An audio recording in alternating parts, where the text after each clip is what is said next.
Okay, so what if I told you that the secret to feeling young, having that youthful energy and really feeling independent as you get older, what if it all came down to just two things? Flexibility and balance. Hmm.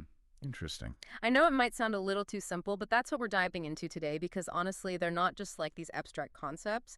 They are really the foundation for living a good life, an active life, especially for those of you listening who are in that 55 to 75 range. Absolutely. And, it's so often the conversation around aging focuses on what we lose, what we decline in, right? But what I find exciting about looking at flexibility and balance is that these are things we can work on, things we can actually improve. And as we get into it today, you'll see the benefits aren't just physical. So, in this deep dive, we really want to kind of unpack why flexibility and balance are so important as we get older. I think we all know it's a good thing, but we want you to walk away really understanding how focusing on these two areas can help you avoid falls, stay mobile, and really just boost your quality of life. And we're bringing in insights from some top-notch research and the work of really incredible people in the fitness and health world. Individuals who've spent their whole careers trying to figure out how our bodies age and what we can do to really thrive as we get older. So, let's jump right in. Why are flexibility and balance so important as we age? We all have this general sense that they're good, but what's the deeper story? Well, it's so much more than just feeling a little stiff in the morning. Maintaining good flexibility helps your muscles and joints. It keeps them loose and it lets you move freely. Think about everyday stuff. Reaching for something high up, bending down to pick something up. Flexibility makes those things easy and really lowers the risk of you getting hurt or pulling something. Yeah, those are the things you don't even think about until suddenly you can't do them, right? Exactly. And balance. That's your body's ability to stay upright when you're standing still or when you're on the move. As we age, different things change in our bodies that can offend our balance. And that's where paying attention to it becomes so important. Because, I mean, that's directly tied to falling, right? And that's something I think we all want to avoid. What's the risk there, really? Falls are the #1 cause of injuries for older adults. And the impact of a fall can be huge. Right. Broken bones, hospital stays, and sadly, sometimes it means losing some of your independence, Mm. right? And your quality of life takes a hit. It's a serious health concern. It really is. It makes you think.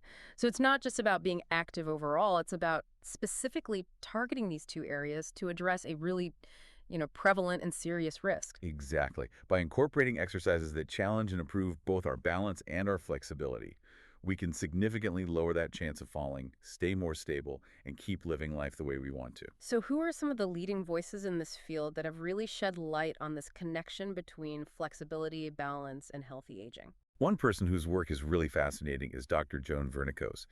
She used to be the director of NASA's Life Sciences Division, and her research really helps us see the impact of gravity on our bodies in this unique way. She studied astronauts in zero gravity, and what she saw was that they experienced this accelerated bone and muscle loss. So even here on Earth, we're constantly working against gravity's effects. And her work emphasizes how a sedentary lifestyle really speeds up the aging process. So getting regular physical activity and focusing on those flexibility and balance exercises is crucial to counteract that. That's a really cool way to look at it, Gravity isn't just there, it's a force we have to work with. So her work really shows that movement isn't just good for us, it's essential. Exactly. She really presents it as this non-negotiable part of aging well. And then we have someone like Miranda Esmond White. She's a well-known fitness trainer, and she wrote the book Aging Backwards. Her big thing is that we should all be stretching daily. She really believes that keeping our muscles flexible and our joints healthy through regular stretching is the key to staying mobile and avoiding pain as we age. So it sounds like Dr. Vernicus gives us that big picture, gravity-focused understanding, and then Esmond White offers this very practical, everyday approach with stretching. Exactly. They both come to that same important point. Working on flexibility and balance is essential as we age, but from those different perspectives, right? Vernicos highlights those physiological, I guess you could say, necessities, and then Esmond White focuses on the very real benefits of keeping our muscles and joints healthy by stretching. Okay, now for the really interesting part, beyond those clear benefits of preventing falls and staying mobile, are there any surprising benefits to focusing on flexibility and balance? Give us some mind-blowing facts here. Well, what's really amazing is there's more and more research showing a connection between exercises that challenge your balance and how well your brain works.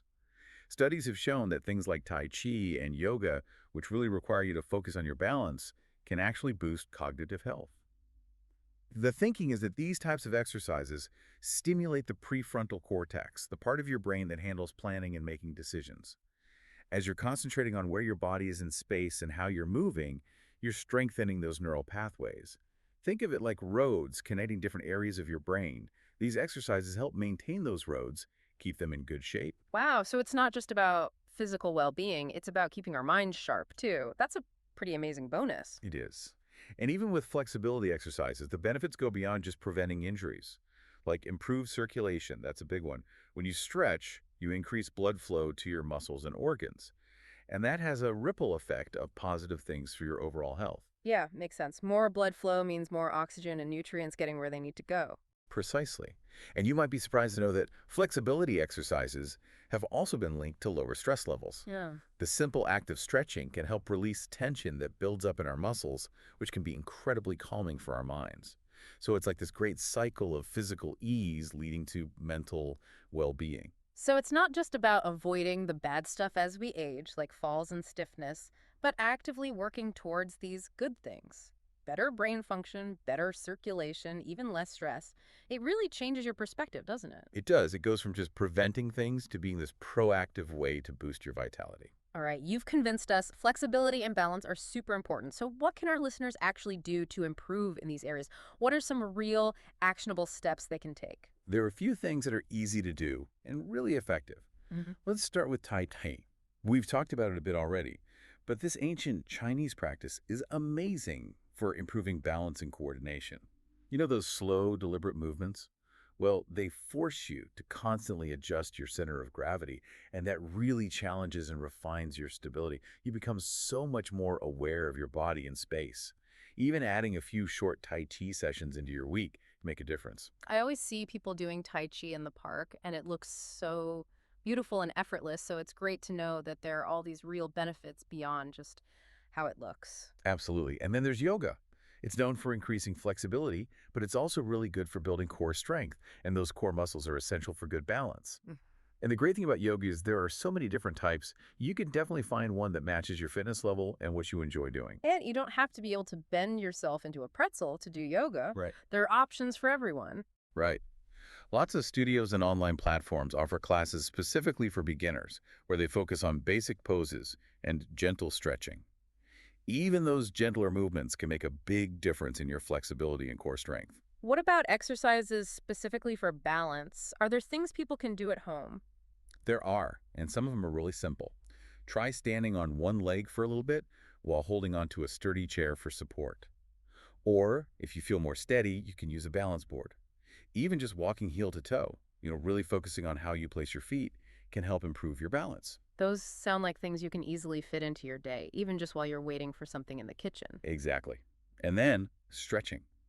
Can't forget about stretching.